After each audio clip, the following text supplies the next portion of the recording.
Lying on a bed and inhaling a form of gas, our male lead is thinking about his life.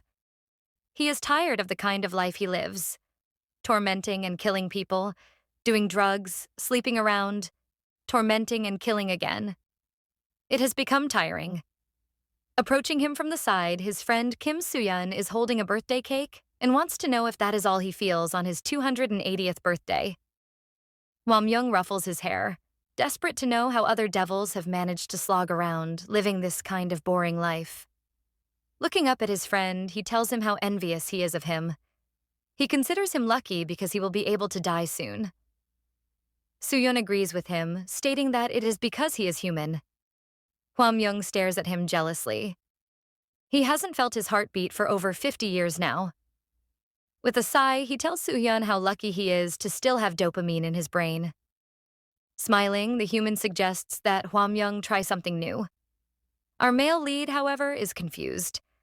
What new thing is there for a demon like him to try? He admits that he has done everything except save people's lives. Laughing, Soo-yeon tells him to try saving people's lives then. Hwamyung is stunned by this suggestion.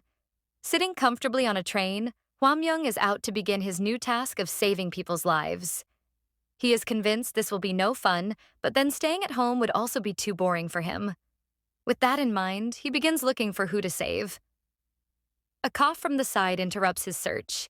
He turns to look at the two elderly men standing before him who inform him the spot he is sitting on is for seniors. Of course, our 280-year-old male lead feels that he has every right to sit there and even offers to share with the old men. Consequently, the two men are squeezed into the corners by him. Feeling gossipy, he pulls them closer to him and tells them the train is full of malevolent spirits, even though they might not be able to see it. He tells them what this means. A disaster is about to happen. The two elders are shocked, one asking if he is a shaman. Suddenly, from behind, a guy runs up. He is yelling about how unfair life has been for him, declaring that he won't sit back quietly while he is being mistreated. Still murmuring about how cruel the world is to him, he grabs an oxygen mask and covers his face with it while pulling out a can of poisonous gas. He has made up his mind not to be the only one to suffer. Therefore, he immediately starts spraying the gas into the air, intending to kill everyone on the train. Chaos reigns as people begin to fall, the gas affecting them. Someone yells for everybody to move to the front carriage. Amidst the chaos of people rushing to leave with some not even knowing why they're running, a young lady is sitting calmly while pressing her phone. The killer is shocked to see such a peaceful scene and immediately pauses before the girl. Annoyed by her calm behavior, he locks the can and stops to speak to her, eager to know why she isn't running. He even bends over trying to catch her attention. However, he receives no response. Feeling offended by her disregard, the killer threatens her with death while considering reopening his can. Due to his insistence, our female lead finally acknowledges the man standing in front of her. She pauses her music and, taking the AirPods out of her ears, scolds the man for interrupting her. She wants to know the important thing he is trying to say. This causes the suicide killer so much rage, he raises the can to her face and orders her to die, spraying the gas directly at her. Kim Dokyung sits calmly, waiting for the gas to envelop her. However, it doesn't. Opening her eyes, she is shocked to see the gas disappearing from her side. Looking up, she sees the cause. A strange man is eagerly sucking the gas in through his mouth. Hwamyung is having fun swallowing up the poisonous substance with no care for the surprised people watching him. He takes the gas in until there is nothing left. The killer is terrified and scared, wondering who or what he is. He pulls out a knife ready to attack Hwamyung, but before he can do anything, he is grabbed and flung against the window. He hits the window hard and is stuck in it. Everyone is shocked to see this, but Hwamyung is dissatisfied. He doesn't feel anything even after saving these people. Shaking his head, he regrets listening to Soo-yeon's advice. Done with feeling pity for himself, he grabs Dokyung by the chin and squeezes her cheeks. Holding her face, he asks her how it feels like to be saved since he wants to satisfy his curiosity. He receives the greatest shock, however, when the lady calmly tells him she didn't want to be saved. Asking her to repeat herself, his shock triples when she grabs him by the chin also. Squeezing his cheeks together, she repeats that she never wanted to be saved. Instead, she had made up her mind and was planning on ending her life right there. She wanted to die, and so didn't need anyone to save her. With tears running down her face and snot dripping, she yells at him, asking why the heck he saved her. The day of the incident. On the train, Kim Dokyung is going through her messages. Each one contains bad news, so frustrated, she turns on her music player. As she listens to music, her thoughts wander to how she ended up in this situation. A year ago, our female lead sold her luck to a devil. Yes, she actually made a pact with an unknown devil. Because she sold her luck, what this means for her is an unlucky life. Getting into disastrous situations, being arrested for crimes which she didn't commit. Every possible bad thing happens to her. She has lost connections with all her friends while every economic decision she makes ends up in failure. In other words, Kim Dokyung has become miserably unhappy. Hearing screams coming from the other side of the train, she doesn't move. Thinking of how her life has become an endless abyss after losing a stroke of her luck, Kim Dokyung remains still when she sees the killer approaching with the poisonous gas.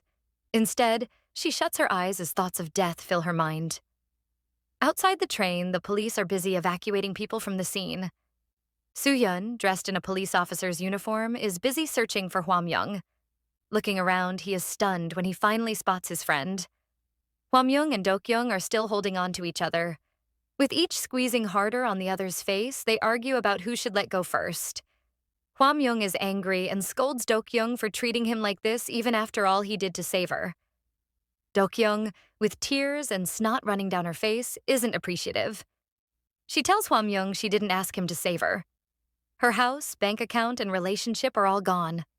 How is she supposed to survive? Disgusted by her tears, Hwamyung warns her not to get her snot on his hands. Watching the two argue like children, Soo-yeon is amused. He goes up to them, breaking apart their fight. Showing Dokyung his ID card, he informs her he is with the police and needs to bring Hwamyung away for further questioning. Hwamyung is reluctant to leave, asking his friend why he is here. Soo-yeon pushes him along, telling him they have to leave. He isn't the only one who saw Hwamyung inhaling gas, so they have to get out of there. Behind them, Dokyung is listening to their conversation. Hwamyung is offended and yells loudly, saying they should be thankful to him for inhaling that gas. Annoyed, he begins to spew fire, startling his friend who tries to calm him down. "Are you a devil?" The question comes from behind them. Shocked, the two men stop walking and turn back to look at Dokyung. She stands behind, examining the two of them. Looking at Hwamyung, she is certain she is right as she has seen his type before. Except they weren't this ugly. Wiping her tears, she points at Soo-yeon, asking him to admit he isn't a police officer. Nervous at being caught, the innocent Soo-yeon can only say yes. Dokyung wants to know what exactly they are doing. Are they messing with people's lives like some puppet master? With a hand on his head, Hwamyung isn't sure of what he is doing and pauses to think. Just for fun. I'm trying to save people, I guess? Is his final answer. He asks her if he isn't allowed to do so. Remembering her experience with the first demon who stole her luck, Dokyung is angry. She asks Hwamyung if he doesn't know that the humans they make a pact with are all living miserable lives. She recalls the appearance of the luck demon who, after stealing her luck, condemned her to a life of terrible misfortune. As she continues and persists, when no one wishes for her to be alive anymore, that is when she will die alone. Frustrated at seeing a demon mess around again, Dokyung tells Hwamyung that she won't ask him to save her, but he shouldn't show up in front of her anymore. Watching her go, Hwamyung touches his chest. Unexpectedly, that hurt. Soo-yeon can't help but worry about her since she is so precarious. He is worried she will get into trouble. Hwamyung doesn't care and tells him to leave her alone. If it gets tough, she'll figure out a way to die on her own. Just as he finishes talking, a mark spreads across his chest and onto his face. This surprises him. He calls out to his friend, asking him to find out which devil the girl made a deal with. Soo-yeon can't understand his friend's change of mind since he acted disinterested just now. Hwamyung denies the idea that he cares, saying he just wants to check something. The two men soon leave the scene. Behind them, the man stuck on the window is gone. Dokyung is walking on the bridge. Looking at the water and the city beyond it, she stops to admire the view. Taking in the beautiful sight, she remembers the lucky demon's words to her. Just as he said, it only took 1 year. 1 year for her to lose everything. Placing her hand on her chin, Dokyung wonders if she will really have to end up on the streets begging and struggling to survive. Yelling out into the water about how pissed she is, she wonders what she did to deserve this. "You screwed up," someone says from behind her. Dokyung is terrified. Turning around, it is the train killer. He grasps her neck, yelling at her for screwing everything up. If she hadn't ignored him first, this wouldn't have happened to him, is what he thinks. He pulls off his mask to show her his ruined face and wants to know if he looked that funny to her. Choking, Dokyung asks him why he is coming after her. The one who damaged his face was the devil, not her. The man laughs. He can't beat Hwamyung, therefore he can only come after her to relieve his anger. Anyway, he also finds her noisy so she can just hurry up and die. With that said, he shoves her over the bridge. Flailing in the air, Dokyung watches the killer laugh. Just as despair is about to consume her, a figure comes into her view. Hwamyung jumps over the guardrail after her. His wings bloom under the night sky as he flies down to catch her. Hope fills Dokyung as she looks up at him. Grabbing her around the waist, Hwamyung shields her in his arms. Just before they fall into the water, he leans closer to whisper into her ears, "Your contract. I will destroy it." Under the sparkling moon, 3 figures are moving around. Soo-hyun is holding on to Dokyung with one hand and dragging Hwamyung across the floor by his foot with his other hand, helping them out of the water. While pulling Hwamyung across the sand, he scolds him. Why would he jump into the river to save someone if he can't swim? What is the purpose of his wings if he is going to end up like this either way? Being pulled roughly on the floor, only one thought fills Hwamyung's mind. "Make a contract with me," he keeps mumbling. Soo-hyun brings Dokyung to the shore where a group of paramedics are already waiting. He places Dokyung on a stretcher and asks the medics to take care of her first. Wiping the water off his face, he wonders who Hwamyung is trying to make a contract with, since his last contract was terminated 100 years ago. He hears Hwamyung mumbling behind him, begging someone not to die. Sighing, he groans. He can't understand what his friend is thinking about. The few of them are piled into a van and taken away. Inside a luxurious mansion, Hwamyung is lying on the floor with both hands crossed over his chest. Suddenly, he wakes up with a start. Panting heavily, he takes a look at his surroundings and immediately jumps 10 feet in the air, screaming in shock. Can someone please explain to him why Dokyung is lying on his bed in pajamas? Because of his hasty jump, a vase is knocked off the shelf and comes flying at the sleeping Dokyung. Just as it is about to land on her face, a hand reaches out to grab it. Sighing, Soo-hyun catches the vase, telling Hwamyung that this is exactly why he always asked him to get a bed. He wants to know if it makes sense to Hwamyung to only have one bed in a mansion as large as this. His friend, however, doesn't respond as he is having a mental breakdown squatting on the floor. Soo-hyun isn't done scolding him and tells him to please clean up his room. Looking at the messy room, it is Soo-hyun's turn to have a breakdown. Hwamyung is surprised by the fact that he is supposed to clean. He thought the room would automatically clean itself when he leaves. The poor Soo-hyun almost explodes in anger. He can't believe Hwamyung is serious. Is this a magical world? How would a room clean itself? If Hwamyung wants him to clean, then he should be ready to give him a raise. Hwamyung still believes that everything should fall into place in the human world. He collects the vase from Soo-hyun and examines it. Pointing at the single flower blooming, he explains to Soo-hyun that this is the reason why he saved that human. Soo-hyun bursts his bubble and plainly states that he saved the 2 of them. Hwamyung isn't concerned with who did the saving, saying it doesn't matter. What matters is the berry blooming on the flower. Dokyung is facing the battle of her life. Armed with her fists, she righteously faces the 2 evil men who dragged her off to the middle of nowhere, demanding they confess. The 2 men are amused by her display. Soo-hyun smiles gently as he explains that she is in a mansion in a private estate in Seoul and begs her to calm down. Hwamyung's focus isn't on that. Instead, he wants to know if Dokyung gave her luck out to the lucky devil.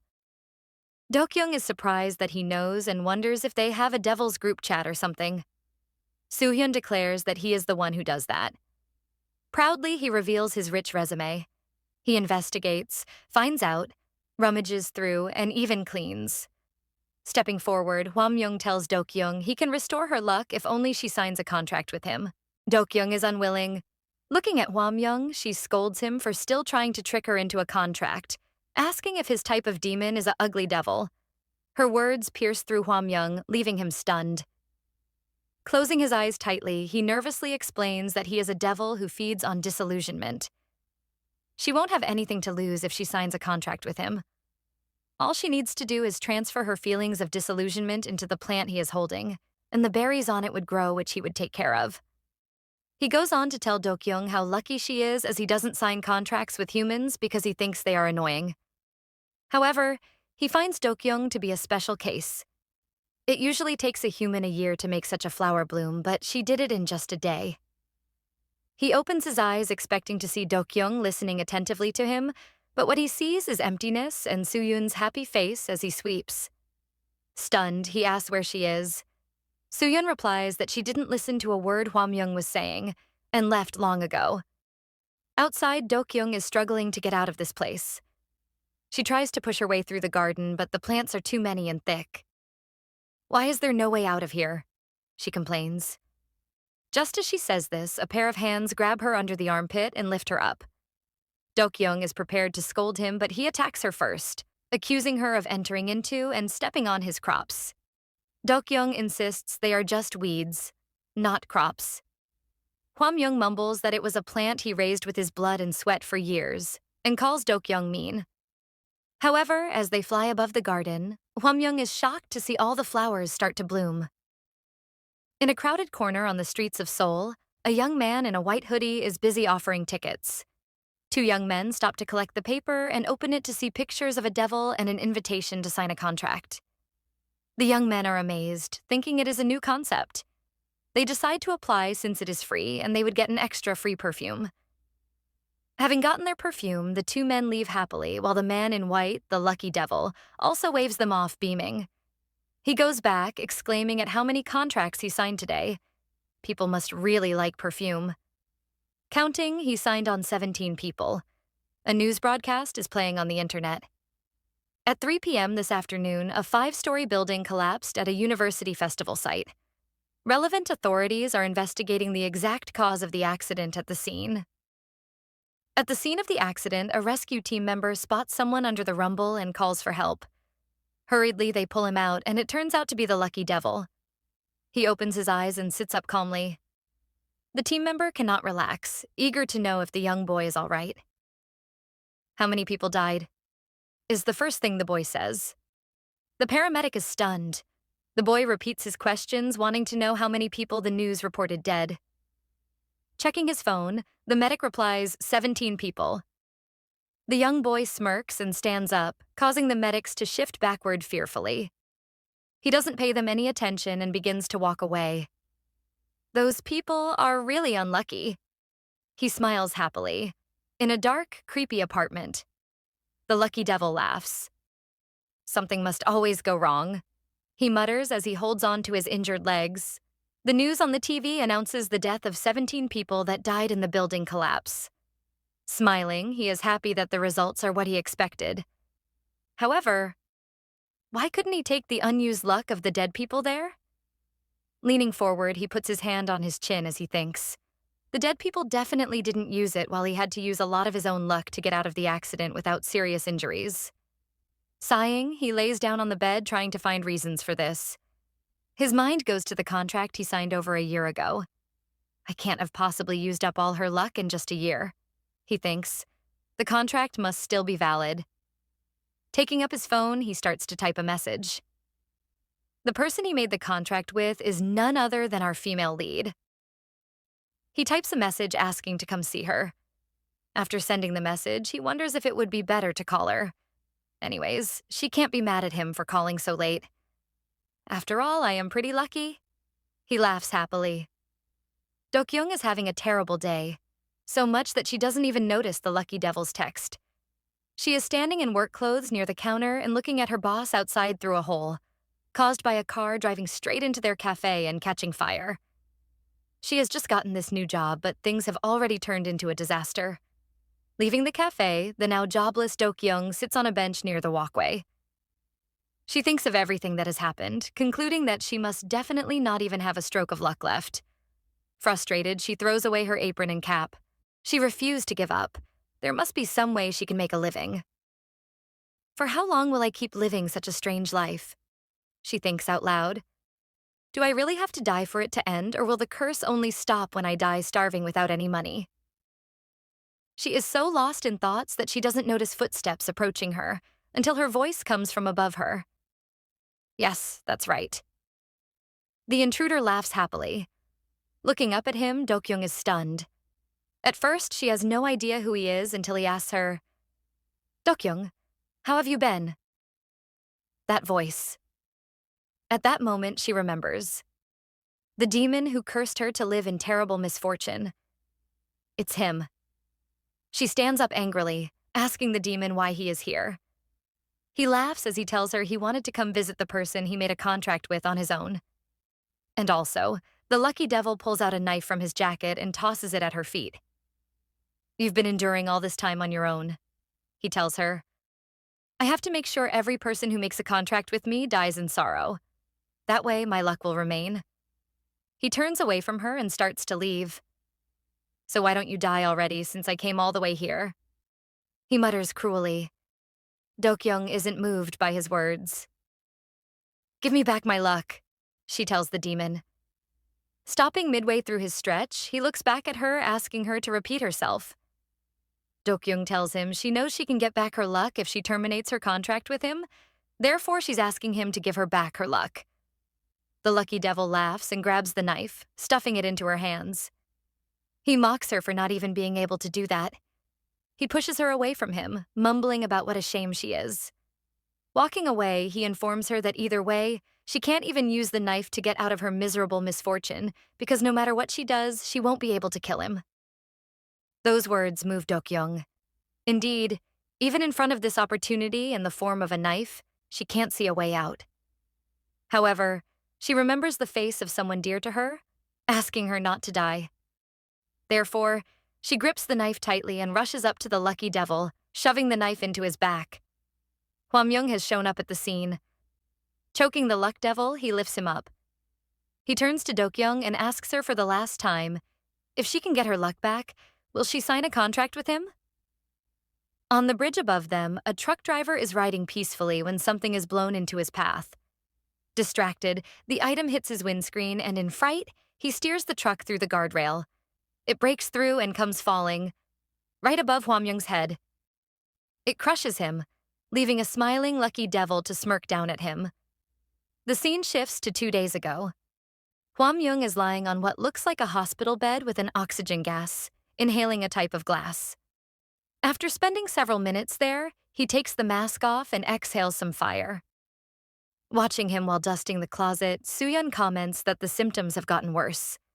He asks Hwamyung if this is just his imagination, but Hwamyung laughs. Maybe it is finally his time to die, he jokes. Even his medicines don't work on him anymore. Sighing, he is frustrated about dying. Holding the feather duster, Soo-yeon asks about the berries that appeared due to Dokyung. He found out that those berries could suppress Hwamyung's symptoms. Hwamyung doesn't even know the name of the woman he was chasing to sign a contract with him. Her full name is Kim Dokyung, Soo-yeon tells him. Hwamyung sighs. All the berries she produced withered as soon as she left the house as such. He has no cure. Soo-yeon sighs in disappointment. In a bid to lighten the mood, he jokes that his boss can just sign the contract with him, since he always has feelings of despair while cleaning the mansion. Hwamyung asks him not to worry and wants to know if he has found out the name of the demon that made a contract with Dokyung. Soo-hyun said he did after his boss asked him to investigate a bit more. He hands Hwamyung his phone where the news of 17 people dying in a building collapse is displayed. Soo-hyun is sure it is the work of the demon. Hwamyung is surprised. Looking at it, this must be the work of a skilled demon, so why hasn't he heard from him before? That's probably because you're an outcast who is banished from hell. You don't have any friends, and you spend most of your time lying in bed at home. Soo-yeon exposes his boss mercilessly. Annoyed, Hwamyung tosses his phone back to him. With a whatever, he walks off. To him, all he needs to do is get rid of the demon, then he can sign a contract with her. He asks for the name, but Soo-yeon doesn't know. He couldn't find out the name of the demon's human persona. Hwamyung, however, isn't talking about the demon, but about the female lead. He asks for her name. Soo-hyun is amazed at his boss's level of forgetfulness, but has no choice but to repeat her name. It's Dokyung. Kim Dokyung. Back at the scene of the accident, the truck has fallen on Hwamyung. Several people gather around in shock and fear. The luck demon thinks the fight is over and stands up dusting his clothes. However, a sound comes from behind him. He turns around to see Hwamyung looking bruised and bleeding, but still dragging the truck driver out with him. He calls out Kim Dokyung's name. Our female lead wants to run to him, but Soo-yeon stops her. She tells him Hwamyung is bleeding, but Soo-yeon warns her not to go closer. Hwamyung squats down and promises her he'll be fine. However, he reminds her of her promise to think about signing a contract with him after, and she shouldn't forget about it. Looking at him, Kim Dokyung is speechless. She mutters to Soo-hyun that our male lead must have hit his head too badly. The lucky devil doesn't take Hwamyung seriously, however. He watches the despair devil as he spreads his wings and flies into the air, ready to launch an attack on him. As Hwamyung approaches, he reaches out and grabs his throat. Looking at Hwamyung's battered state, he tells him he won't need to use luck but is fully able to win against him. With that, he slams our male lead to the ground. Seeing him lying on the floor, the luck demon mocks him, saying he was expecting so much more from a demon as famous as him. But at the end of the day, he is just a pathetic piece of scum.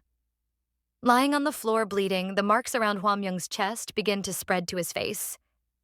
Seeing this, Soo-hyun apologizes to Dokyung and grabs her hand, quickly handcuffing her. He chains her to the post behind. Dokyung is stunned and confused.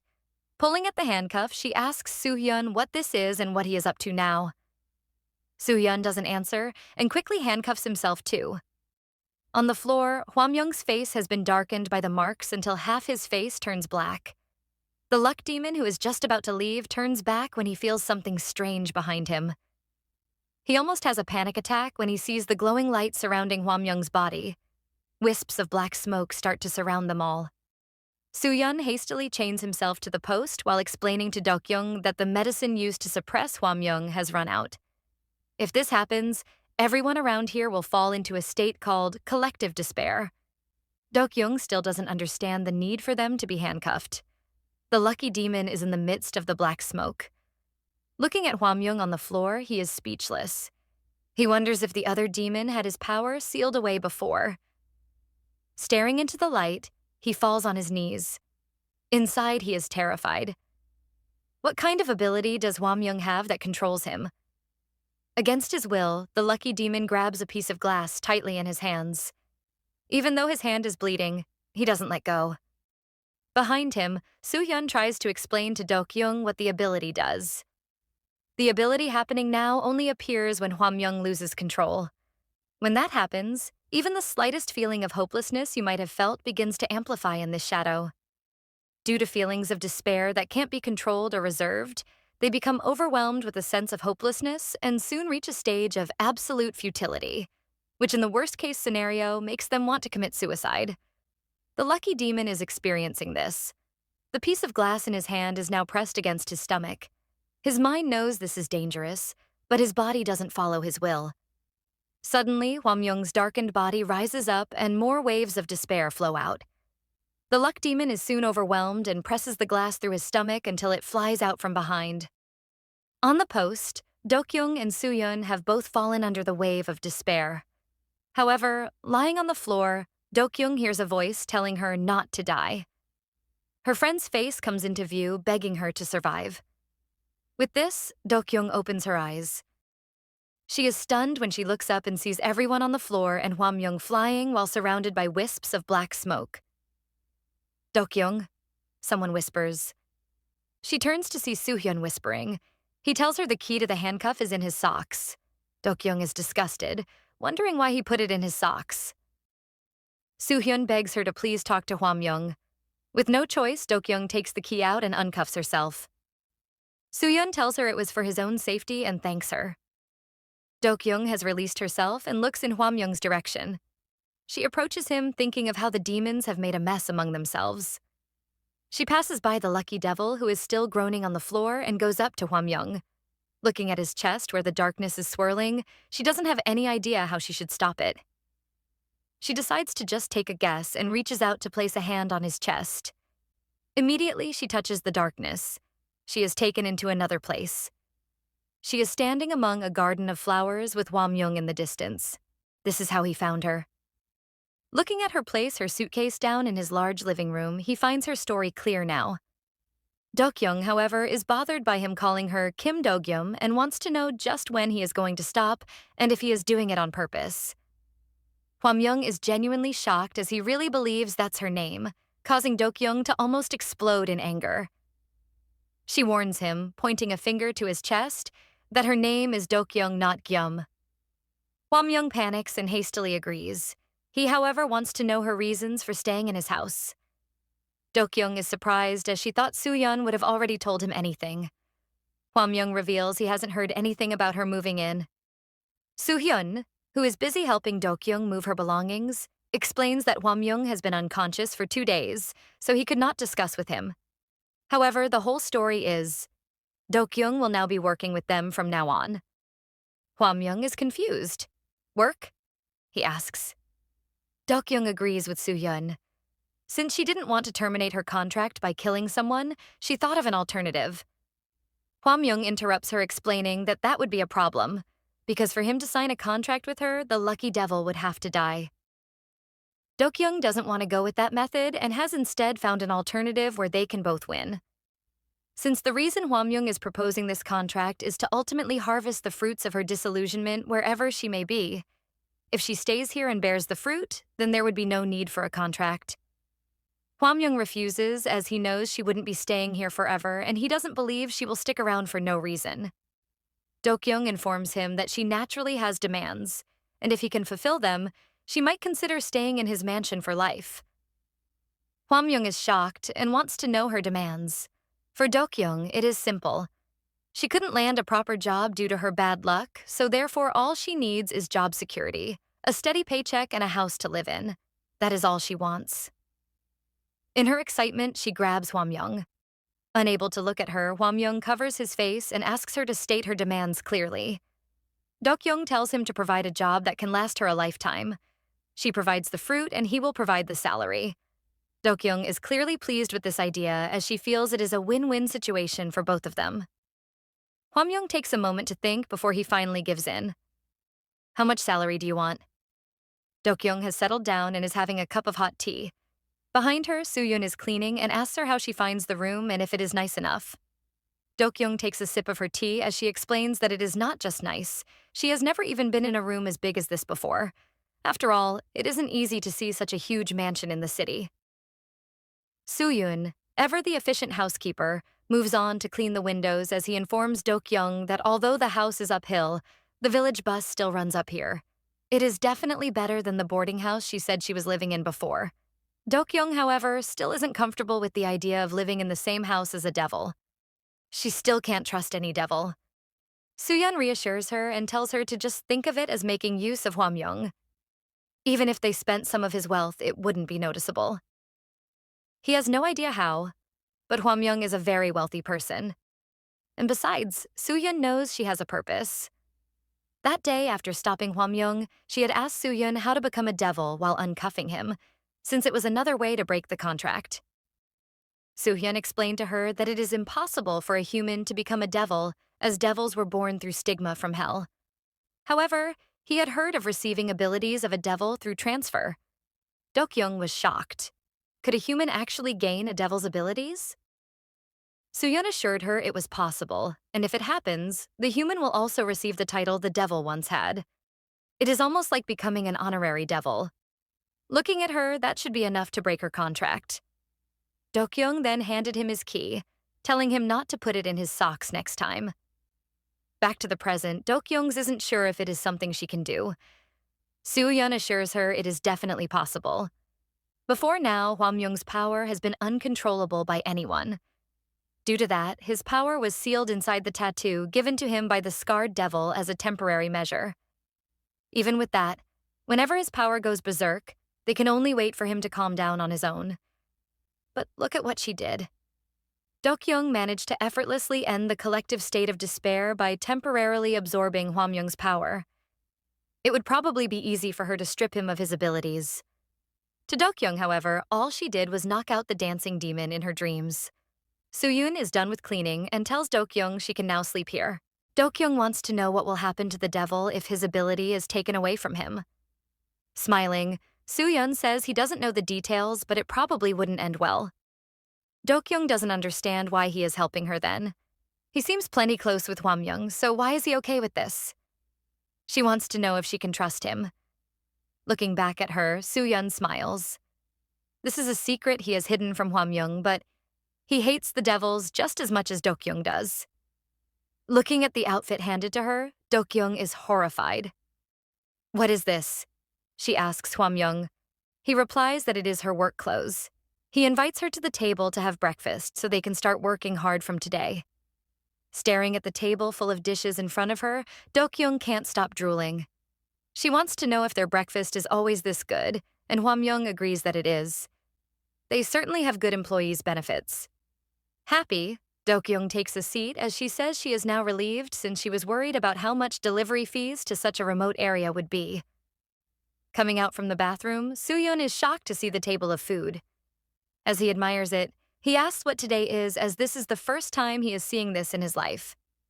Having been exposed, Hwamyung angrily urges Soo-hyun to take a seat so he can help with harvesting. Turning to Dokyung, he also warns her this is how they will eat breakfast from now on, however it still isn't a given. With a thud, he places a glass jar on the table right in front of her. He explains that this is the daily quota, and they must harvest as much as this one bottle of red fruits a day. Looking at the bottle, Dokyung wonders if it will even be enough. She felt like it would be more. Walking away, Hwamyung warns her it's probably not going to be easy.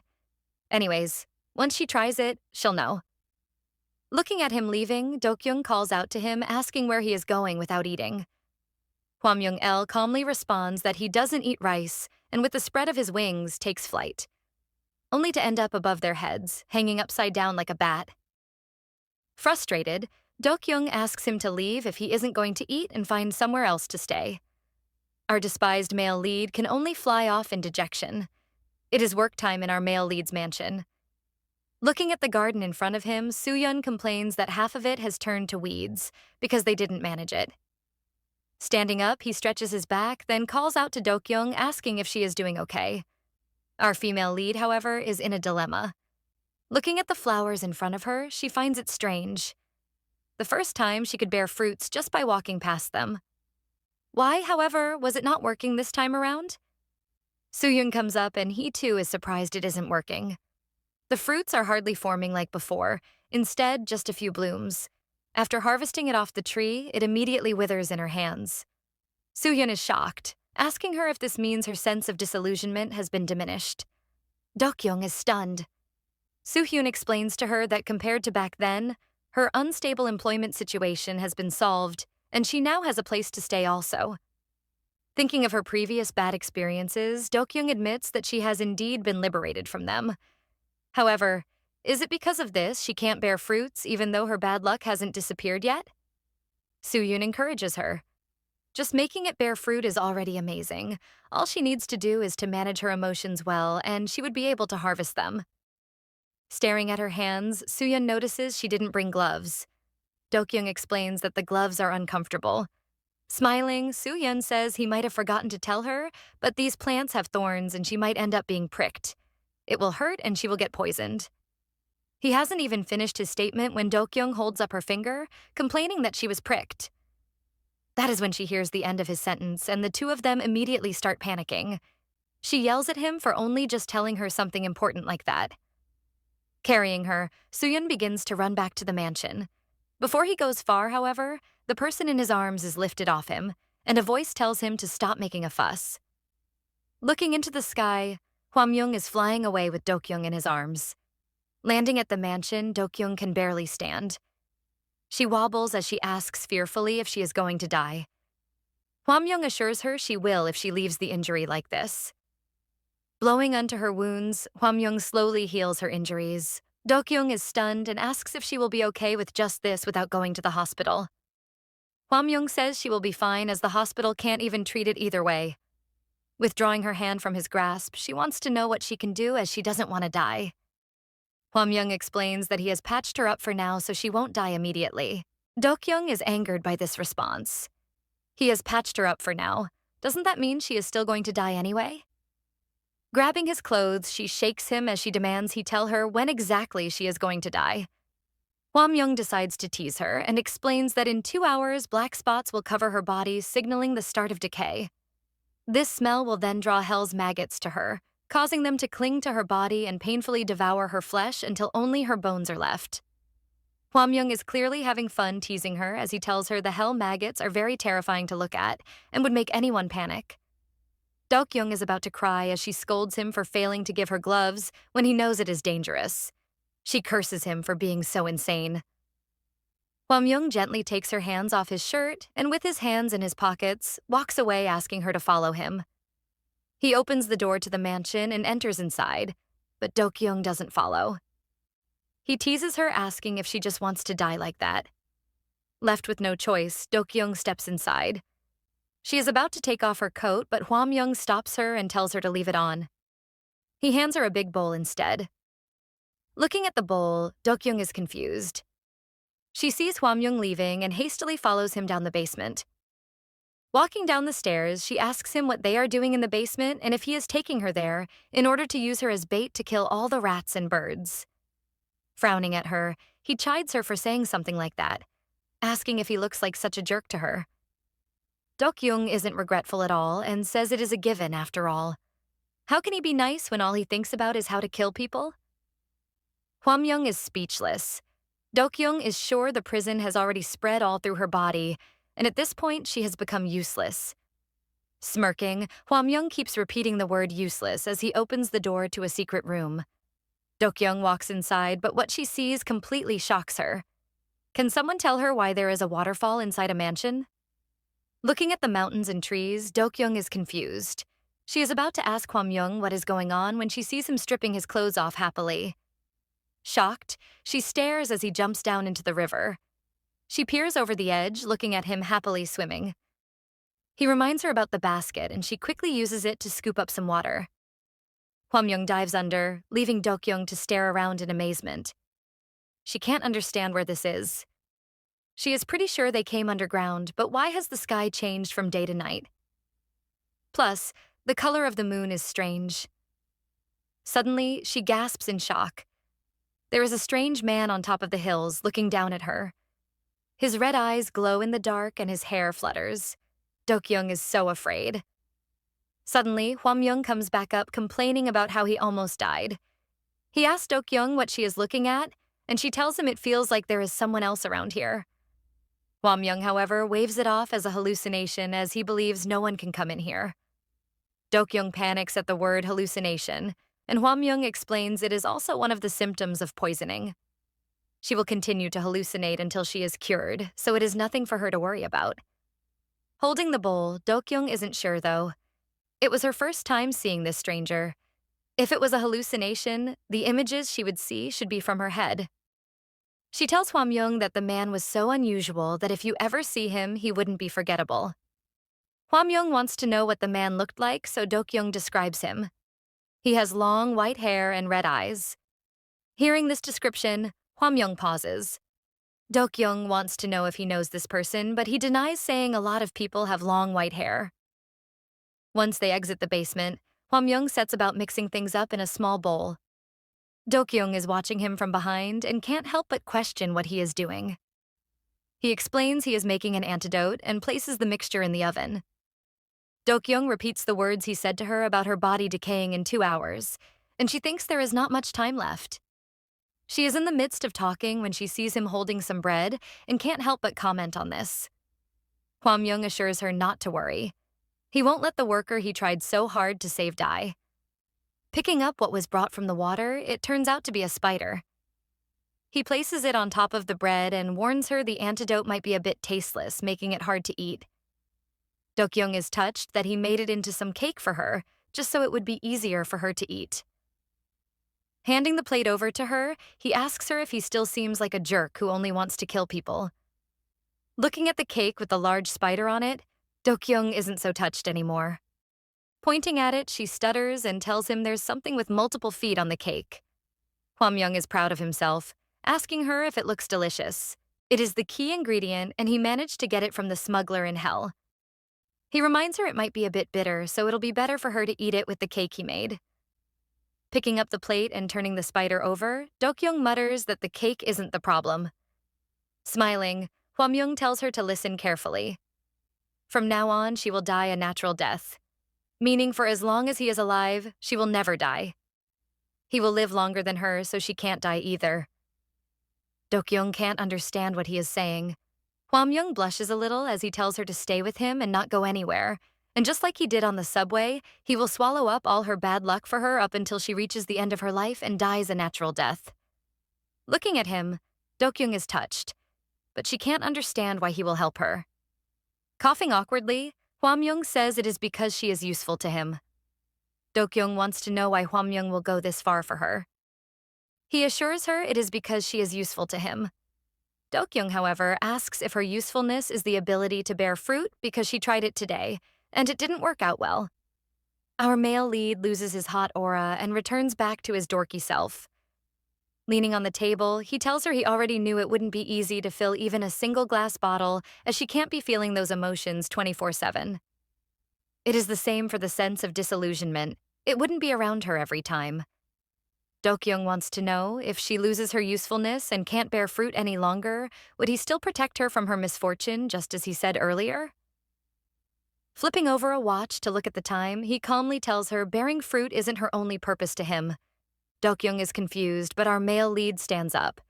He reminds her they are running out of time, so she should eat first and they'll talk later. With that, he grabs the cake and shoves it into her mouth. Outside the house, Soo-yeon picks up Dokyung's hat and dusts it off for her. He feels something and looks to the side where a tall black man is standing among the flowers. Dressed in a suit with a stack of cards in his hands, he just stares at Soo-yeon. At alert, Soo-yeon draws out the harvesting knife he was making use of previously. The man still doesn't move and only looks at Soo-yeon and looks back at the card as if confirming his face. Soo-yeon is about to ask who he is when the man flies away. Watching him, Soo-yeon is alarmed. This is clearly a devil. Running towards the house, he chases after the shadow. It flies over the mansion to the other side, and Soo-yeon chases him. Not stopping, he drops Dokyung's hat on her head while running outside. The two still feeding each other cake are stunned. They stare at him and follow him outside. Rushing out, Soo-yeon can't find the man any longer. The sky is empty of any flying figure no matter how hard he searches. Watching him look around, Hwamyung calls out to him, asking what is wrong. Turning around, Soo-yeon asks him if he invited a friend over to the house. Looking at Hwamyung's confused face at the mention of the word friend, he is sure he wasn't the one who invited the strange man. After all, Hwamyung is an outcast. Where would his friends come from? Hwamyung, who has no idea he has been labeled an outcast, wants to know what Soo-yeon saw. Suddenly, they see a man at the gate. Soo-yeon immediately draws his knife, ready to attack. The man at the gate turns out to be a delivery man. Looking at Soo-yeon's knife, he starts trembling as he announces they have a package.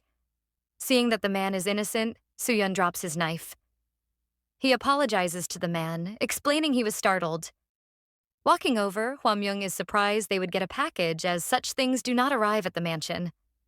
He grabs the package and knocks it against Dokyung's head, announcing it is for her. Dokyung is also puzzled as she hasn't informed anyone of her move yet, so how would they know where she lives?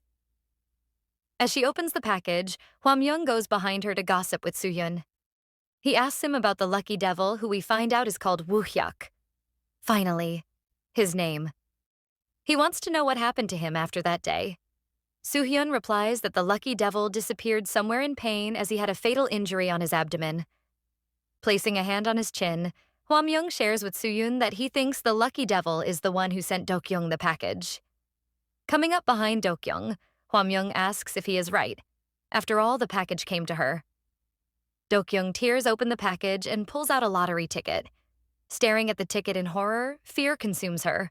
Noticing that something is wrong, the two men rush up to her, asking, "What is wrong?" Since she doesn't respond, he asks her if she is okay, especially because she has this horrified expression on her face. She maintains the expression nonetheless while recalling a moment that happened a year ago. It looked like she was in a minute when she asked if there was anyone as unfortunate as her in the room. Her friend asked her what she meant, so she explained that for every week for 10 years she has been buying lottery tickets and she hasn't won anything before. That day she announced that her problem must be fate, believing that all her piled-up bad luck meant it was all going to turn around soon. In that spirit, she asked if anyone would lend her some of their luck. In response to that question, one of her friends asked if she was going to buy another ticket, while the other, intrigued, lent her some of her luck. Dokyung was immediately fired up, shaking hands with her friend Hwamyung, who she expected to come through for her.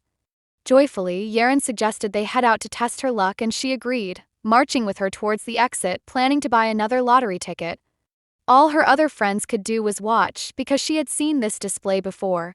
It looked like that day was just an ordinary day, so they got into town and stopped at the lottery shop. There Yerin reminded her of the time she won an AirPod at an event. Dokyung immediately told her that was the reason why she wanted to borrow some of her luck, so she could win at least 5,000 won. During their chat, she heard someone in a hood complain about landing in fourth place. Fourth place meant 50,000 won, so Dokyung was quite jealous of the man. She then went ahead to get herself lottery tickets, still with the hope that things would be different, and as a show of gratitude, handed one to Yerin. Yerin confirmed if Dokyung was sure she was making the right decision. After all, she could have just handed her the lucky ticket and that would drive a wedge between them. To prevent that, Dokyung suggested that if things go that way, Yerin would have to split the money between them. She isn't done stating her terms when the hooded guy walked over to them. He called their attention and gave Dokyung an offer. He wanted her to exchange one of the tickets she just bought for his, and she wanted to know why. However, she wasn't interested in who she was about to make a deal with. Yes, this was the day she made that deal with Woohyuk, the luck devil. He told her that in exchange for one ticket, he would give her his that earned him 50,000 won. Reluctant to comply, Dokyung told him that he could use the money he'll get with his ticket to buy more lottery tickets. But he replied that he wanted to buy her luck for $50,000. At the time, she didn't understand the weight of what was going on. She felt she was the one profiting. Meanwhile, Yerin tried to tell her it was a low-grade offer. Believing she had bad luck, Dokyung gave him a ticket, assuring Woohyuk that he was making a mistake since she had terrible luck. He laughed at the comment and replied that it was okay because he was lucky. His assurance still didn't convince Dokyung, so she warned him that she won't switch with him if the ticket turns out to be a fake. He agreed, but made sure an ignorant Dokyung knew she was entering into a contract with him that involved her trading her luck. She didn't care, however, considering what he was saying as nonsense. At the time, all she wanted was to get over with the discussion and go redeem the ticket. She didn't know what she had walked into the second they switched tickets and celebrated the 50,000 won she had just won. It was her first profit ever, so Yerin celebrated with her, wanting to know how they were to cash it in. Nevertheless, Dokyung didn't have an answer. She hadn't withdrawn before, but while they were discussing, she got curious. She probably wanted to know what Woohyuk got from the ticket, but that wasn't necessary. He was going to tell her anyway. But instead of going straight to the point, he decided to start by helping her understand what she had just done. He asked her if she had heard of the devil that steals luck and confessed that it was he. First, it made no sense to her, but after looking closely at the ticket she swapped and saw that he won 500 million won, and she froze. She then demanded to know what he meant, and he explained that she just passed 500 million won worth of luck to him. Dokyung, feeling cheated, tried to tell herself he was joking. Sadly, he wasn't, and dared to mockingly advise her that next time she shouldn't make pacts with unfamiliar devils. Then again, he was certain she wouldn't have a next time, because according to him, the person who got their luck stolen will live unhappily, as much as the size of the luck they gave. After this declaration, he burnt the lottery ticket without any physical flame. Maybe that's when it hit Dokyung that this guy wasn't ordinary. However, what stuck in her mind was when he continued, adding that the person who got their luck stolen would die horribly. His words caused her to panic, immediately dropping her and making her grip her chest. Yerin got worried immediately and rushed to her to make sure she was okay. She was certain all the luck devil said was a scam, and that pissed her off. She saw him as a crazy bastard messing with people with those kinds of pranks. Annoyed, she marched to him, demanding to know if he felt he was funny. She didn't believe all he had said and mocked him, suggesting he had made a deal with her too if he was legit. Not knowing who Woohyuk was, she challenged him, daring him to challenge her and promising to kill him if he didn't win. First, he just responded with a cold glare, emitting a seriously disturbing aura. All that didn't intimidate Yeren. She kept going regardless, but instead of doing anything rash, he calmly responded that he wasn't messing around. Dokyung, on the other hand, tried to calm her down. She suggested they get going because she wasn't feeling okay for some reason. She felt something was off and that made her feel uncomfortable for some reason, which made Yeren worry. She immediately wanted to know if Dokyung felt sick. Well, that wasn't it was something else, and it had everything to do with Woohyuk. She admits that initially she wasn't sure, but after hanging around for this long, she was sure he wasn't human. Anyway, all she wanted was for them to leave immediately, so Yeren decided to listen. However, before leaving, Dokyung asked her to pick up all the unused lottery tickets left. As she tried to pick them up, Woohyuk stopped her, reminding her that she had spoken about making a deal with him. If she wanted the lottery tickets, she was going to have to make that deal. Yeren, who was tired of his rubbish, threatened to call the police if he didn't release the tickets. Dokyung, who was also tired, told her to forget about the tickets. Yeren was reluctant to do so, focused on retrieving the ticket, until Woohyuk called Dokyung by her name. He then asked her if she was okay since she didn't seem alright, but that only increased the tension. None of them had exchanged names, so Yeren demanded to know how he had got to know her friend's name. To show he wasn't kidding, he tells the ladies that once he signs a contract with someone, he knows everything about them. First, they must have felt he was lying, but then he shares some personal information about Dokyung with her. Well, to Yeren, he just went from fraud to stalker and she charges at him. He is unmoved by her reaction, however, and offers to tell them why Dokyung doesn't feel comfortable. He claimed that it was because she's probably afraid of what would happen to Yeren, but Yeren remained unconvinced and threatened to take Woohyuk to the police station. Seeing she didn't want to understand, he turned to his target and told her that she would live in misfortune from then on out. He assured her that although she wasn't aware of what was happening that instant, the worst fate humanly possible was on its way to her. He also promised her that they would be seeing each other often. He further promised her that she would keep trying to cling to hope and keep living. Unfortunately for her, he added that her misfortune would get to a point that no one would want her around. And that was when she was going to meet a lonely end. During his prophecy, Dokyung saw herself jumping off a bridge before snapping out of her little trance and coming back to reality. The vision ended, but she still suffered from the fear it left in her. Nevertheless, while she was afraid, Yeren got even more pissed off and warned Woohyuk to stop joking that way. She threatened to respond with bad declarations of her own and beat him up and leave him to die miserably. Suddenly, amidst her threats, he stopped to think, before informing Yeren that she had pretty good luck. She is confused initially, but then he declared that her luck was so good that he didn't even notice her first, and that's why he went after Dokyung. First, those words got her thinking. She recalled earlier when Dokyung asked to borrow her luck and how she lent her some. She also recalled some time after they got the lottery tickets when she was reminded about how she won AirPods in a lucky event. Dokyung had begged her for some luck again. Because of that, she disregarded what happened back at the house and guessed he knew about her luck because he had been watching them since they arrived. In the end, whatever he was up to was not her business. But in exchange for the ticket, she wanted Woohyuk to try not to show himself in front of them, ever again. The luck devil saw that as her stating the terms of their contract, but she made it clear that whatever he was saying didn't matter to her. She wanted him to get lost and stormed out with Dokyung. As she was leaving, Woohyuk tried to tell her something, but she refused to listen. Instead, she fired back that although he said Dokyung would meet a lonely death, as long as she was around, it would never happen. They left him staring at the ticket they left him with, the same ticket she is staring at in the present day. After drifting away for a bit, she finally replies to Hwamyung by asking him if he has a coin. Since they don't have one, he asks Soohyun for a knife, which he hands to her. After doing so, he tells her that the ticket is way past due date and asks if the ticket is hers. She replies that it isn't, but it belonged to her friend, scratching it to find out it's a dud.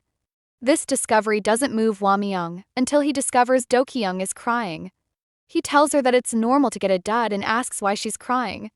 He doesn't know she isn't reacting this way because it's a dud, but because she remembers something. Yeren's last moments. It was one night, probably the night when she was fated to die, but Yeren took her place. She stood by the edge of a bridge and promised Dokyung she would be fine.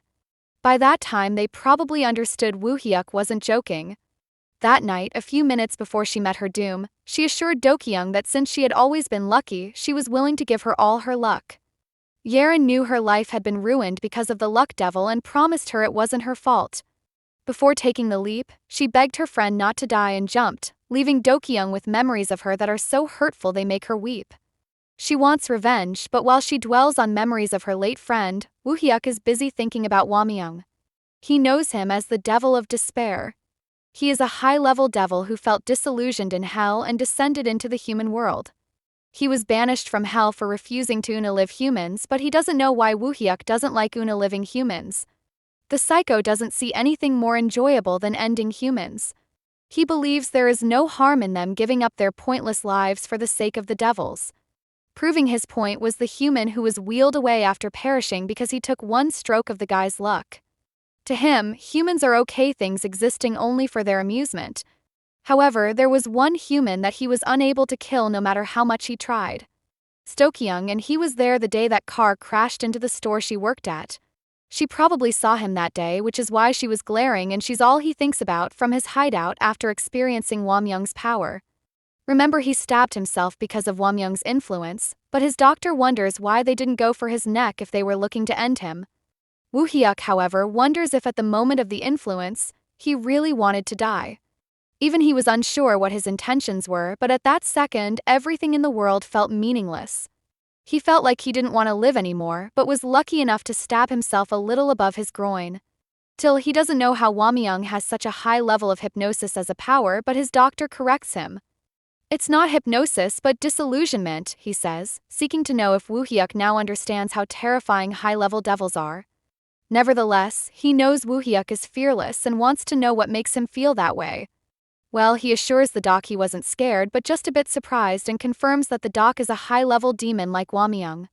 His confirmation comes from the fact that he was able to steal the antidote from hell, the same antidote that was stolen to save Dokyung. Sadly, he bursts our bubble by admitting he is not a high-level demon, he's not even a doctor, he is just a smuggler. Warning Woohyuk to refrain from comparing him to someone as powerful as the devil of disillusionment. He then places the antidote on Woohyuk, letting it sting him, causing him to cry out in pain but ultimately helping him in the process. Before leaving, he advises the luck devil not to move for a while and let the antidote work and help his wound heal.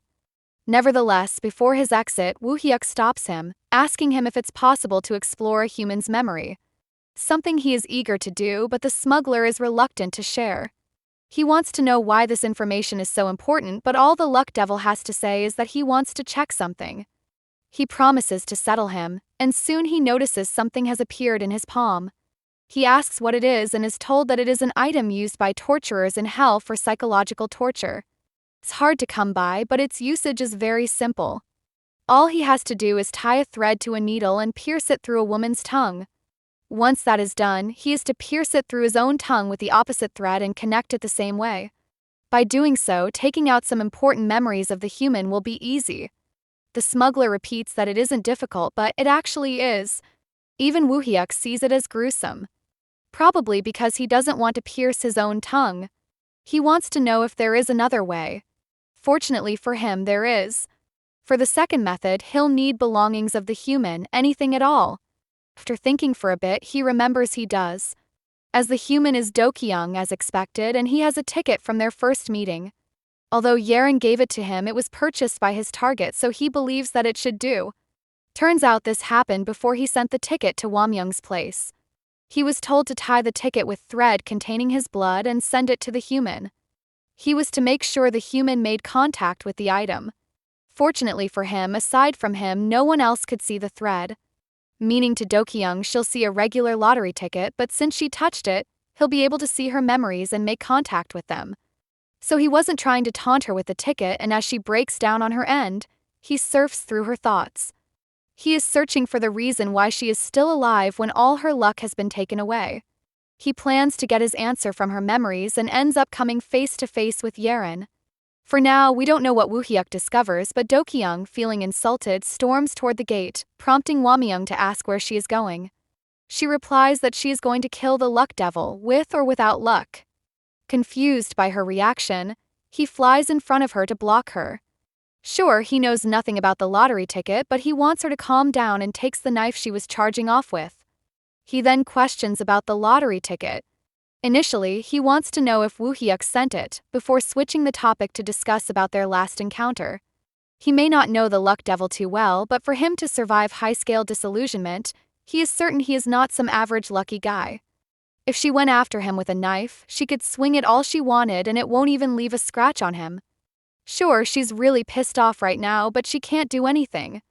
Hwamyung isn't even sure it was sent by the luck devil, because he doesn't expect him to know his home.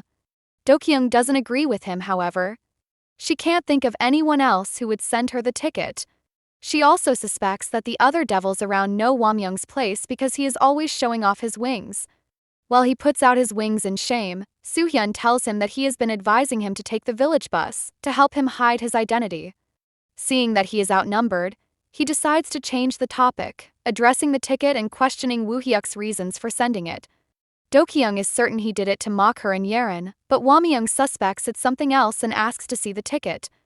With the use of special shades, he inspects it, spotting the thread almost immediately, cursing Woohyuk before cutting it. He obviously knows what it does, but how much info did the luck devil gather before he was figured out? That's a question that takes us back to the second he walked into our girl's memories. We know the first thing he saw was Yerin, who just walked past him and called out to Dokyung. It's a memory, right? So all he should be able to do is watch, right? And so he did. Noticing the ladies were discussing about tickets, Yerin won out of sheer luck. Dokyung declared she was unlucky when it came to things like that, but Yerin assured her she was not unlucky. Then being friends was the reason for her statement, but Woohyuk didn't care. He just went to the next memory, hoping to find what he was looking for. The next memory was also related to Dokyung's poor luck. It was about how she almost drowned because she unfortunately had a leg cramp. She claimed she would have lost her life if Yerin hadn't told her to put on a life jacket. Yerin was happy she indirectly saved her friend's life. Woohyuk's journey didn't stop there. He kept going, and each memory he passed by had something to do with Yerin's luck saving Dokyung. It all started to make sense to him, but he couldn't believe that she survived her contact with him, just because the luck her friend gave helped her with some luck. He hoped to find another reason, but couldn't roam further because he noticed a shadow closing in on him. Before he could react, what looked like a subconscious projection of Yerin grabbed him, which actually scared him. Luckily for him, it happened almost at the same time Hwamyung cut the thread. Fast forward to the present, he's sitting there, visibly shaken by his encounter with the subconscious projection. He doesn't know what that was and thinks about it, not knowing that Hwamyung has found him out. He can see Woohyuk is interested in Dokyung, information that actually shocks her. Maybe it's because she doesn't see why he is interested in her, but he explains to her that the lottery ticket came with a material attached to it. It was an item that was smuggled from hell by the trickery devil and it carries a hefty price. For him to go this far, he is certain Woohyuk is obsessing over something. He believes that his obsession is so much that he will come to his house even if she stays there. Hearing all this gets her curious, pushing her to ask him why the luck devil is interested in her and if devils normally go this far. Soohyun replies that they do, obsessing over something is like second nature to them.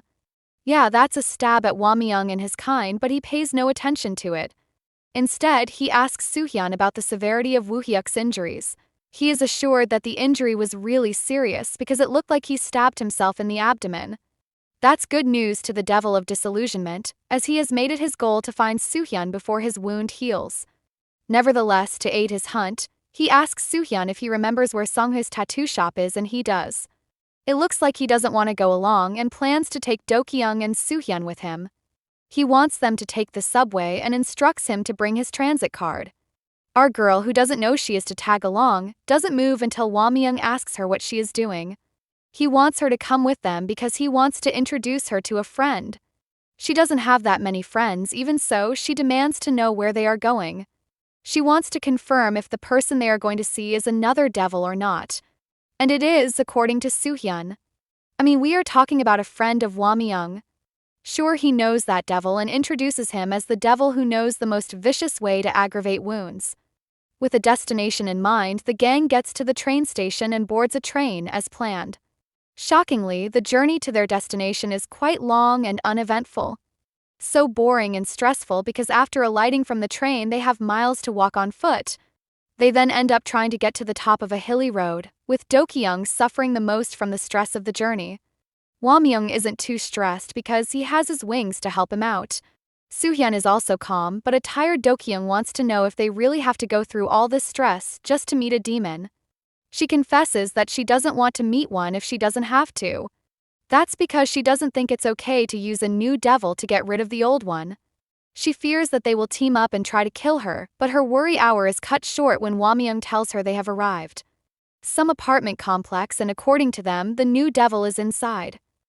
He assures her she doesn't have to worry about the new devil because it's quite friendly towards humans. Nevertheless, it looks like he lied when they arrive at the devil's doorstep. She warns them that if they don't leave, she will kill them, causing Hwamyung to hide behind Dokyung in fear. Before sending them away, however, she demands to know why they came to her in the first place. She claims this move could get someone killed. From the reception, it's clear to Dokyung that the devil is angry and she wants to know why. He claims not to know, but then he is scolded for dragging another human aboard his wrecked ship. The devil thinks he has lost his mind because he did this, but he's still very confused. To ease that curiosity, he asks her why she is behaving this way, claiming he doesn't understand the sudden change in mood. To answer his question, she decides to calm down a bit and inform him about the retrieval order out for him. He clearly knows what that means, looking visibly disturbed by the news before glancing over at Dokyung. She is clearly still lost here, silently waiting for an explanation that she finally gets to an extent. Well, the devil makes it clear that there's probably a team of elite devils from hell sent to the human world assigned to get him.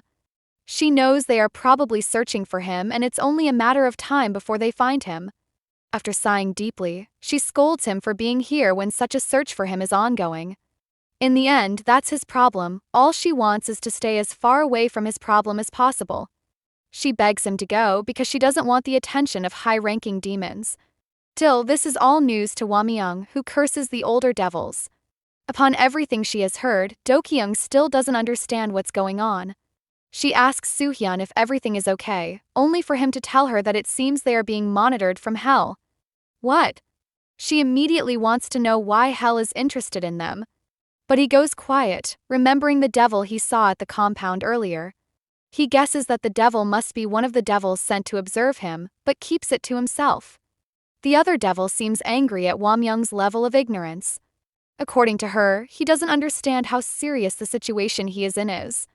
She makes it clear to the others that if they want to live, it's best they stay away from Hwamyung immediately. In case they don't understand, she makes it clear what a retrieval order really is. It doesn't just mean his soul would be taken away, but that everything about him will be erased. That everything includes Dokyung and Soohyun. As if that's not bad enough, the hell retrieval process is no joke. It's a terrifying process of annihilating a being. Humans who have ties with him will be thrown into hellfire where they will be smoked to an atomic level. Dokyung immediately feels uncomfortable, wanting to know if the order was given because Hwamyung saved her on the subway. Annoyed by her question, he asks her if she thinks she is such an influential figure in hell. The order has nothing to do with her, but the fact that the older devils are actually scared of him and want him out of the way. He doesn't seem to care about the order, wanting to know if something so trivial scared the lady devil. He reminds her that she is a top devil in hell. It looks like he gets her attention with that, cockily advising her to ignore the order and it'll be fine.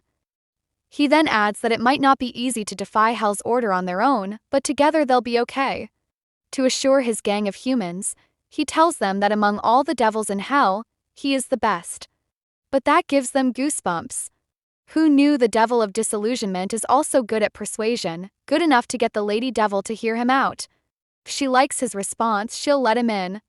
With that clearly stated, she wants to know why he is here. He replies that there is a troublesome devil with unique abilities that has made him difficult to handle. That devil is Woohyuk, as expected, casually going about his day not knowing what's going on. Meanwhile, Hwamyung tells the she-devil about the injury Woohyuk suffered that he sees as an advantage. He came to her because she is the top torture specialist in hell, an artist of wounds and notorious devil scars. He suggests that with her help, he is certain they can take care of him properly, yet he isn't talking about taking care but torture. She wants to know what he plans to achieve with his plan. So he tells her that he just needs her to make him promise to cancel his contract with Dokyung, whom he literally drags into the picture. After hearing him out, she hesitates for a bit, before reminding him that back when she was sealing his powers in the tattoo on his chest, she told him that was the end of their relationship. She wants to know if she told him that she would help him again or not. Hwamyung is about giving a logical response, until he gets the smart idea of blackmailing her. He suddenly goes all sinister, pointing out that she helped him with the tattoo on his chest. To him, that's enough of a reason for her to be included in the retrieval. Because of that, they are to join forces, whether she likes it or not. She is pissed by his response, giving it one thought before pointing out that he is very annoying before asking them to come in. Even Dokyung doesn't approve of his methods, seeing it as a threat, but Hwamyung is more interested in the Lady Devil not inviting Soohyun in. She only invited him and Dokyung, and that's because according to her, Soohyun carries the smell of many devils. Poor guy doesn't get what she means, but Hwamyung scolds him for not taking a shower. The she-devil, probably annoyed by his reaction, makes it clear that she isn't talking about a physical stink. She simply isn't letting him in because he is a bad guy, and that's fine with Hwamyung.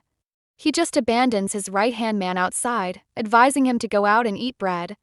He claims to have seen a bakery earlier on their way there and leaves poor Soohyun out there. The she-devil closes him out, complaining about some guy who is a nuisance who needs to be killed.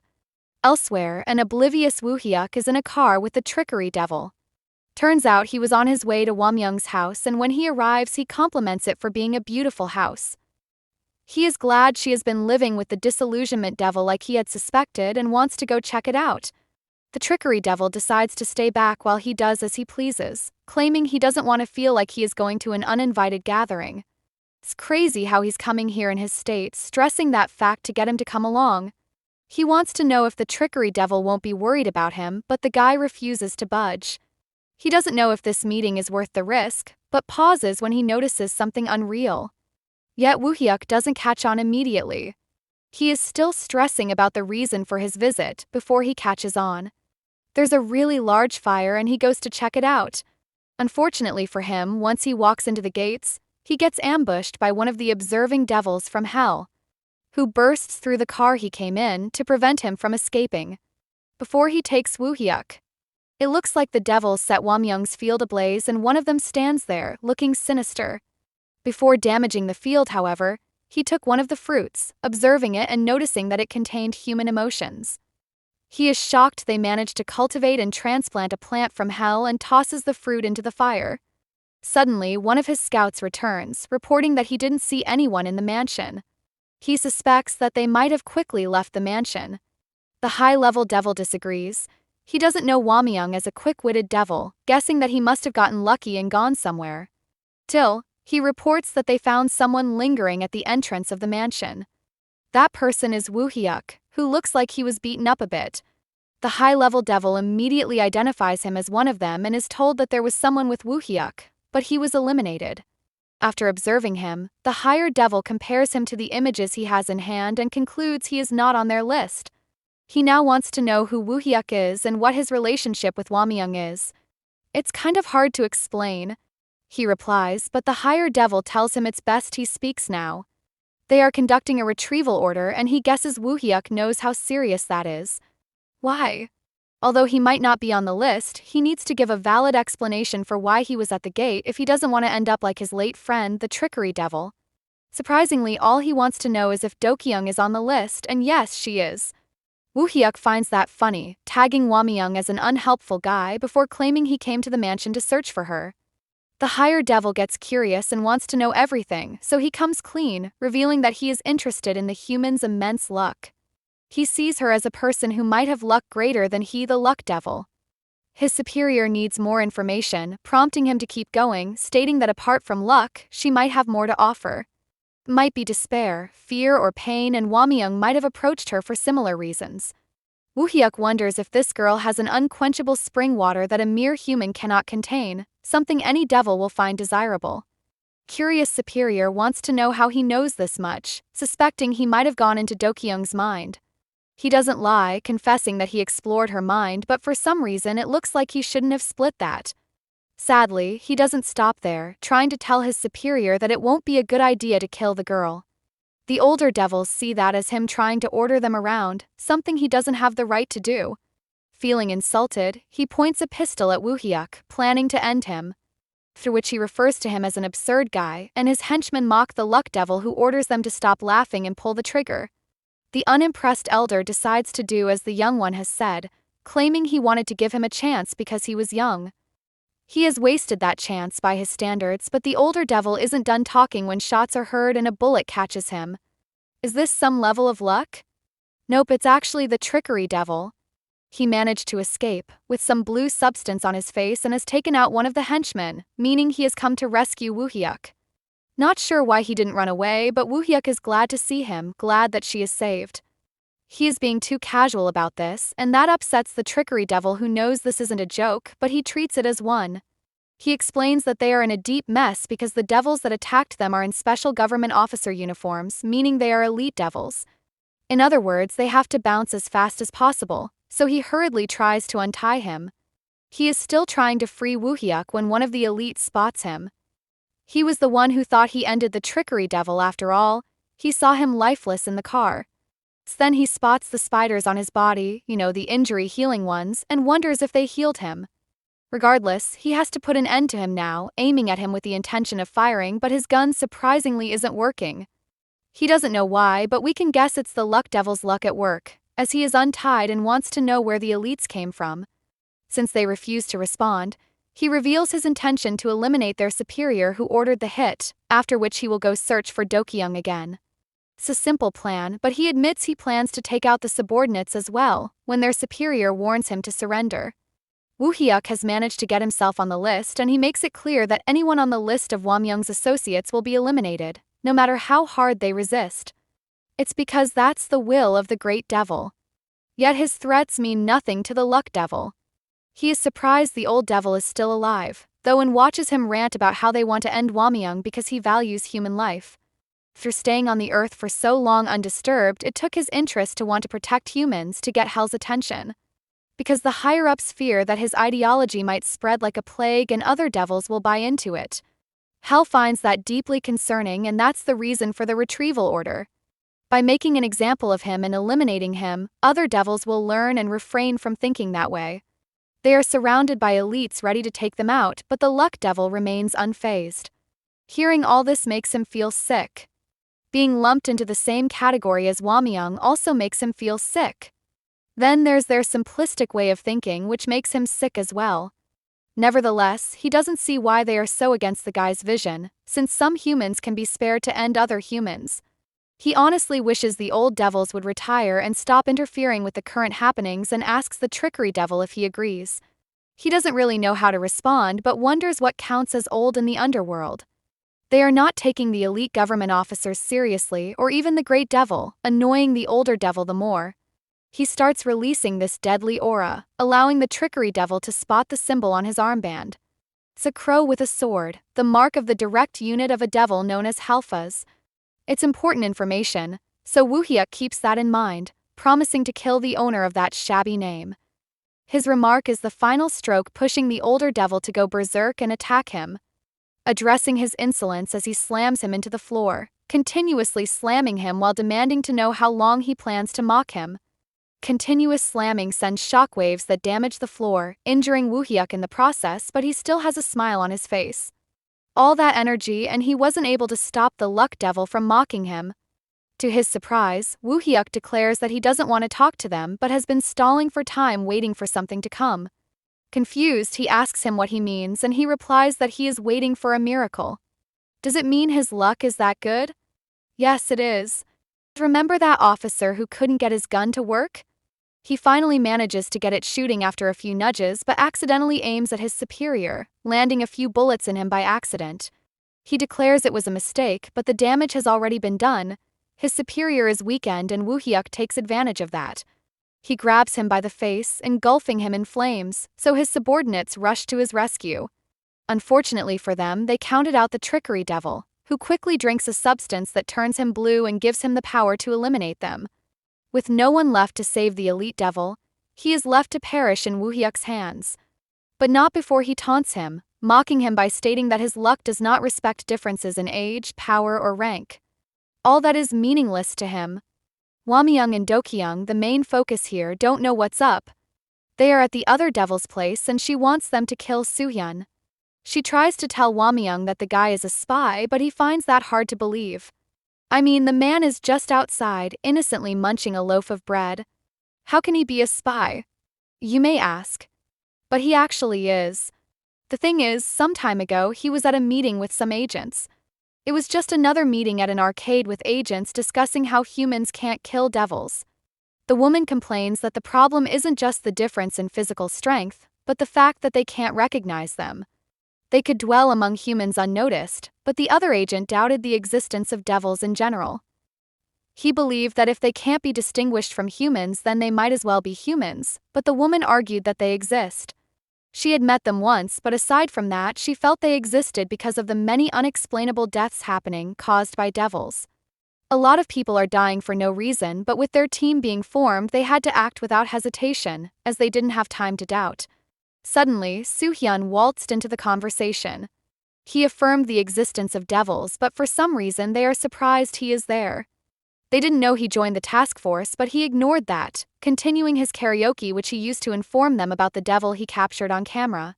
It looked like the trickery devil and he looked human at first glance, at least until he revealed his true form. Soohyun's comrades got interested, wanting to know more about his discovery, but someone beat him to it, sharing what she knew. She introduced the trickery devil as Pilbum, a crafty devil that snuck forbidden items from hell into the human world. He does that to trade with other devils, and she had spent the last 2 years working as his partner. Maybe that's why she has the eye patch. During her time with Pilbum, she had been able to gather a list of the devils on his trading roster and agreed with the team leader who said it was hard to beat devils. Yet it wasn't impossible, she revealed, handing the key holder she won to one of their comrades. She claimed that with all they were facing, they were lucky that there weren't many devils in the human world. Plus there were devils that were friendly to humans but hostile to their own kind. Soohyun announced that an example of a devil like that was Hwamyung, the devil that was expelled from hell and is currently under his observation. Pilbum's assistant suggested they utilize the devils that hated devils, creating situations to pit them against each other. That way they could eradicate them more easily, but one of their comrades looks like he doesn't like the plan. Well, that was the best option they had, as the risk of direct confrontation was too high for them. They concluded that humans were not able to go up against devils, a thought that changed when Soohyun watched Dokyung unfazed by disillusionment to the point that she was able to calm Hwamyung's power. Maybe he plans to get her on his side, but that will be later. Right now he is enjoying his load outside, until he spots 3 devils soaring by. He continues with his loaf, unmoved by their arrival even when they are before him. Regardless, the devils quickly identify him as Hwamyung's secretary, Lee Soohyun, and wonder if Dokyung is in the building. That's when he finishes with the loaf and stops the men, warning them that he won't let them go any further. Soohyun should have called for backup. It's definitely going to cost him a lot to handle 3 devils. Hwamyung, on the other hand, unaware that trouble is at their doorstep, declares that even if Soohyun is hiding something, it has nothing to do with the retrieval order. The she-devil doubts him, believing Soohyun is meeting with other devils Hwamyung doesn't know about.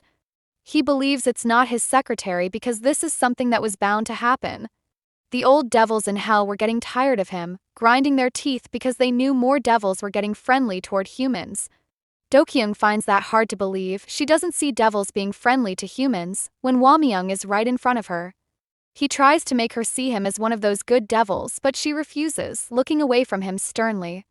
He immediately wants to know why she has that reaction. He has given them a place to stay, fed them, and promised them a salary. To him, there is no greater kindness than that. She begs to differ, claiming she is alive because she is useful to him. If not, he would have killed her long ago. He disagrees, pointing out that she isn't that much of a pain for him to want to end her. He believes she is overestimating her own existence, as he won't have even cared about her in the first place. Annoyed, Dokyung reminds him that it was he who approached her on the subway. The she-devil just watches them go at it like a couple.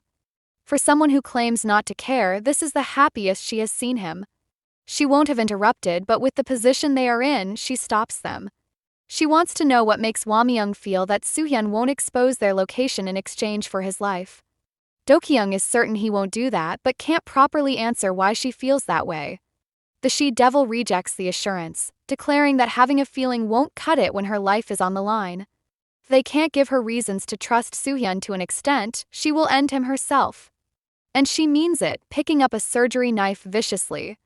How does Dokyung tell her that she has faith in him because of one night when he let her in on a little secret? Something he kept from Hwamyung, that talk about him hating devils and his plan to drive all of them away. Yet for that to happen, he needed to protect Hwamyung and Dokyung, so she just shares his plan to protect them with the she-devil. Hwamyung is shocked to hear this, complaining about how it's Soohyun who needs the protection when she shushes him. Yup, she senses the enemy is close by and she isn't wrong. Some guy just bursts into the room, and she knows it's government officers planning to carry out the retrieval order. They came much sooner than she expected, and the invader is glad they have made his job easier by gathering together. Before he can balance, however, the she-devil takes a cheap shot, striking him on the cheek and cutting him in the process. To him, it's just an ordinary wound, so he mocks her effort. Sadly, he doesn't know how serious the wound is, until she reveals to him that she has marked him with an unhealing wound that will keep him in pain forever. As soon as he hears those words, marks spread from the wound all over his face, causing him mind-blowing pain. As he grinds in pain, Hwamyung remembers Soohyun is still outside and hurries to the exit to save him because he suspects he is being beaten up now. He and Dokyung are almost at the door when the roof caves in and another she-devil lands before them. She was friends with Hwamyung, acting like she was happy to see him, but that only annoys him. Nevertheless, he is generous enough to give her 10 seconds of his time. Then the scene shifts to outside the building, where Soohyun has bested two devils and is face to face with one. He looks tired but refuses to back down and is praised by his opponent, who states that he is impressive, yet he is no match for them. He is about to say more when Soohyun quickly attacks, landing a fatal blow, yet that isn't enough. The devil claims he can't harm them, and that's true because the other subordinates he handled stand up all of a sudden. He is outnumbered once more, pinned to the wall and being questioned about the root of his confidence. He actually likes the fire in Soohyun, expressing how happy he would have been to keep him if not for the retrieval order. Fortunately for Soohyun, someone interrupts their battle, and that interference costs the demon his left hand. As he cries out in pain, we see the team leader of the agents who roll with Soohyun making a grand entrance. Maybe he did call for backup because it's not just her but also some other crew members who show up. Concerned leader walks over to her soldier, asking him how he is. But while coughing and trying to catch his breath, he asks about the situation upstairs. Pilbum's assistant replies that the devils upstairs are being dealt with. Are they though? If they are, why is Hwamyung getting stomped? For a devil so powerful, why is he getting beaten up by a few devils crying out about unfairness? He believed he was going to have a fair fight with his opponent, but she came with an army of henchmen. According to her, she came prepared because she didn't want to end it so simply due to the bond they have and the history they share. She wants to make sure he is dealt with, slowly and thoroughly, when one of the henchmen is tossed at her by the red-haired she-devil. Unlike Hwamyung, she has no time for games and doesn't want to be rescued. But things are about to get harder for them, as Hell sent reinforcements. Luckily for them, the team leader probably has some tricks up her sleeves. Unmoved by the bogeys in sight, she makes a phone call, reaching out to her agent who is back at Hwamyung's mansion. Surprisingly, her master plan is to retreat and she calls back her agent at the mansion. She informs him that it's best he returns before things get more serious, but he believes there is no need for that on his end. Everything here was under control, however. Woohyuk and Pilbum were just leaving the mansion, in their remodeled car. At her end, the reinforcement of devils is crowding the building, all of them trying to get in at the same time. It looks like they are all after Dokyung, some tossing weapons, but she just stands there in horror. She is frightened, probably because she warned about getting attacked by devils before she got here and now it's happening. Instead of standing and waiting to perish, however, she makes a run for it, heading down the stairs while experiencing a similar feeling. It's a feeling of death, a chilling sensation she gets when death is right in front of her. As she is being chased, she can't fight back, all she can do is run, wondering when she will be able to avoid this cycle. Times like these remind her of Yeren. They had both lost their luck, but she can't see why she is the only one who survived. Why did I survive? Is the question she keeps asking herself every time she narrowly escapes death. Once she is out of the building, she just stands there, staring into the sky, not knowing what all this means. Inside the building, the red-haired she-devil is fed up with the many henchmen they have to battle and advises Hwamyung to go berserk. He is confused, however, but she makes it clear that she wants him to unleash his power, his disillusionment, what he calls the group of despairs. He refuses because he is afraid Dokyung would be affected. That's when they notice Dokyung isn't there. What they don't know is she's outside, about to be terminated by some raging henchman, who praises her for giving up on running away. Even if she hasn't given up, it doesn't matter. He terminates all his targets. Fortunately for her, Soohyun and Pilbum's assistants spot her and rush to her rescue, but they don't get to her before Hwamyung does. He ends up saving her by eliminating her pursuer, before scolding her for standing there and not running away. With your life on the line, you are to fight with all you've got. He has the 5-star advice he has for her, but notices she isn't responding. When he pushes her, he starts to feel she isn't listening to him. He's right, and it looks like she has spaced out, leaving him with the responsibility of trying to snap her out of it.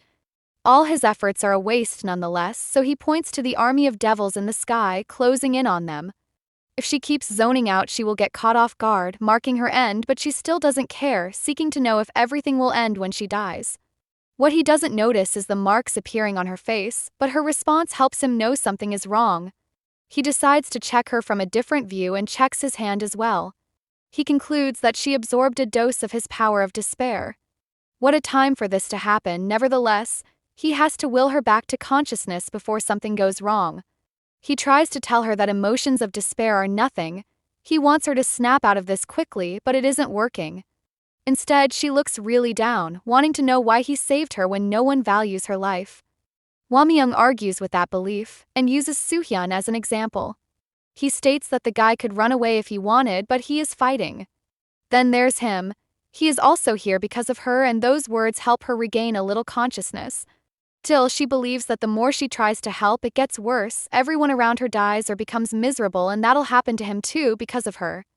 Instead of bringing him down, that statement lifts him, making him slightly glad that he has lived so long that humans now worry about him. Nevertheless, he wants her to stop talking nonsense, declaring his intention to die for her. He is sure he can beat his enemies even if they go berserk, but she stops him, holding his hand. Something he didn't see coming. He also didn't expect her to suggest they run away, but she does, and he asks where she wants to run to. He wants her to let go of him, but she persists, pressing on the fact that they need to run, but he argues that this is not a situation they can run from. They have to see this through to the end, but she is scared of the devils that keep on coming. Lee Soohyun, his friend, and even he, they all look like they will die at any moment, and that saddens her. It feels like everyone but her will end up dying again. She cries out, and it looks like her words touch Hwamyung. He then shifts closer to her, wanting to know the type of life she has been living. She is about to answer him when he stops her. According to him, she doesn't need to tell him as he has no time to listen, plus the curse of the luck devil doesn't work on him. Because of that, he doesn't want her lumping him into her list of misfortunes, but she still feels like running away. It's the best option she can think of, but he isn't even listening to her, rummaging through his pockets as she asks what he is doing. He just pulls out a handcuff, reminding her of the first time she experienced his power, after which he hands it over to her. Once he is sure she is safe, he goes wild, letting out his chaotic aura to level the playing field. Soohyun immediately knows how this is going to go and advises his crew on what to do. He wants them to take away all weapons and try their best to restrain their hands so they can't see them. They are also to minimize anything that can harm them. While watching them do as he has instructed, Soohyun can't understand why Hwamyung took off his tattoo and is suppressing his power manually. He concludes he is counting on Dokyung to put him to sleep. The she-devil is slightly pissed to see that the tattoo she spent so much time engraving on him is just burnt away again. Still, she thinks he shouldn't have burned it all away. Everyone has something to think about here, even Dokyung, who doesn't know how to put him to sleep again like she did last time. She watches as the power of disillusionment leaves a gruesome scene behind, but can't stop him now, so she doesn't free the other devils. Even though she isn't affected by his power, she soon realizes that other humans will get affected, and she doesn't want that. She sees him as an idiot for doing something this risky without having a backup plan and taps his chest, teleporting them to a rather peaceful place she doesn't understand. Hwamyung, however, doesn't look bothered at all by the situation, exercising vigorously. He stops when he notices Dokyung standing behind him, trying to catch her breath. He asks her what she is doing here, but she ignores the question and asks him to stop what he is doing. It's getting innocent people hurt, and that's big news, but there's even bigger news: someone came here with her. She is shocked to hear this and turns to see the kid from the street, glaring at them. Did you enjoy this recap? Comment below for part 2. Also, please like, share, and subscribe. Until next time, ciao.